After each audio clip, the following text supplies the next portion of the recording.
still reporting from the woods. I had hoped that as we moved into spring, the forest would start to look green and full of life. Instead, it's totally infested by gnats. Oh, yeah, they're landing on my face now. And given how afraid I am of the grocery store, that's how I'm getting half my protein. As the great American lockdown continues, we have reason to be grateful. Social distancing is working. So naturally, the question on everyone's minds is, when can the country reopen? Unfortunately, not yet. Look, I know it's hard. I've been home so long I got horny just thinking about dining in at a Pizza Hut. The fact that social distancing is working means we have to keep doing it. Reopening too soon would be dangerous and deadly, especially since we are reminded daily that our hospitals are still overwhelmed by the pandemic. Every day you're thinking, am I going to get really sick? Am I going to be able to recover? Stretchers, row after row, comatose patients in isolation rooms. Every surface is dangerous, and so is the air. That's truly terrible. Hospitals are now working under the same conditions as my hometown restaurant, the Sneeze Guard-free buffet. The safest place in there is the bathroom.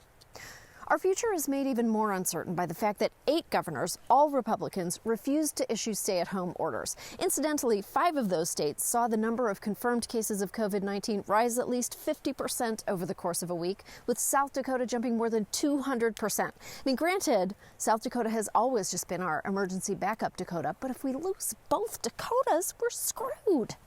To understand what's coming, we have only to look at the countries that have already relaxed restrictions.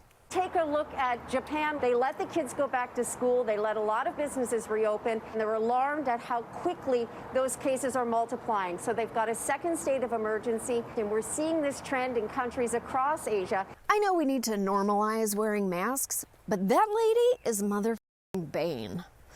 It's clear that opening too soon would cause more outbreaks, but the sentient bobblehead dolls at Fox News are acting like containing COVID-19 is somehow un-American. The damage to millions and millions of lives, including children's lives, and our basic freedoms during the shutdown, that's also very real. This country was kind of founded on people who are willing to risk themselves for freedom. It makes sense that everyone at Fox is comfortable with people dying so we can get back to work. They're already used to working for a mummified corpse. As scary as it is to hear these idiots dismiss people's lives, it's really terrifying that elected officials are saying it too. Congressman Trey Hollingsworth told radio station WBIC-FM about his preference to reopen the economy at the cost of American lives. He said, quote, "It is a policymaker's decision to put on our big boy and big girl pants and say it is the lesser of these two evils." The lesser of two evils isn't letting people die so you can shop at H&M. At best, the lesser of two evils should be a CBS sitcom starring Tim Allen and Jim Belushi. But of course, there's no bigger, louder, or all-capsier a proponent of reopening the economy than Trump. We want to get our country open again. We want to have our sports leagues open. You want to watch sports. It's important. We miss sports. Based on the latest data, our team of experts now agrees that we can begin the next front in our war, which we're calling opening up America again. And that's what we're doing. We're opening up our country. And we have to do that. America wants to be open. Ah, yes, America wants to be open. The she was asking for it of coronavirus relief measures. Later on Twitter, Trump called on people to liberate Minnesota, Michigan, and Virginia. Man, the Franklin Mint chess sets from this new civil war are gonna be ugly. The president is encouraging protesters to defy stay-at-home orders and put themselves and others at risk. At protests across the country, right-wing patient zeros called the orders a violation of their liberty. Lady, how can you be that upset America's closed when Baskin-Robbins' door is open and you fully got a milkshake before you started protesting? On Thursday, the president introduced his plan to bring us back to the bizarre, messed-up America we remember.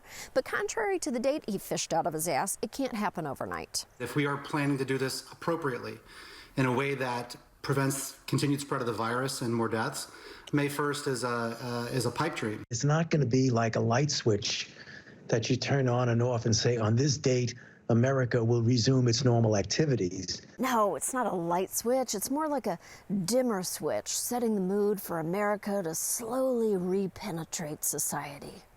What the administration's vague PowerPoint presentation gets right is that it offers a three-phase gradual reopening approach with restrictions easing at different rates. What it doesn't is mostly everything else. A more comprehensive strategy to reopen was laid out by the World Health Organization, which, despite the right wing's claims, is not controlled by Bill Gates. I mean, trust me, if Bill Gates could make people do his bidding, you'd all be watching this on your Microsoft Zunes. Be sure and squirt this video at your friends. Yes, squirting was an actual Zune term. And I know, because I was the national spokesperson for Zune. I was the reason they failed. In order to reopen safely, we need to dramatically increase our testing capacity. Unfortunately, the U.S. remains woefully behind. The New York Times has this devastating report about all the bottlenecks and the inefficiencies that are slowing down testing all over the country.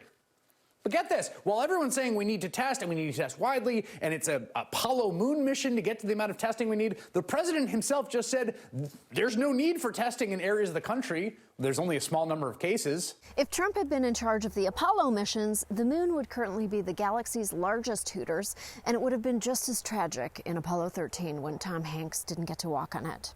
And it's not just testing. In order to safely reopen, we need a massive system in place to contact trace people who've been exposed. Johns Hopkins found that the U.S. may need to hire 100,000 contact tracers just to keep tabs on where infected people go and who they've been around. We basically need to create an army of suspicious X's. Most of all, we need a vaccine, but it'll be a while until one is widely available to the public, anywhere from a year to 18 months. That's at least the length of a zebra pregnancy, and it's gonna suck for us to wait that long as much as it sucks for pregnant zebras. And even then, I'm not sure when people will feel comfortable going out like they used to. I mean, I don't think I'll ever bowl again. Remember how we all used to put our same 3 fingers into the same 3 bowling ball holes and then immediately plunge our filthy hands into a basket of mozzarella sticks? We're all gonna have to enter this new world with our own personal bowling balls. I mean, we'll be alive, but we're gonna look like losers.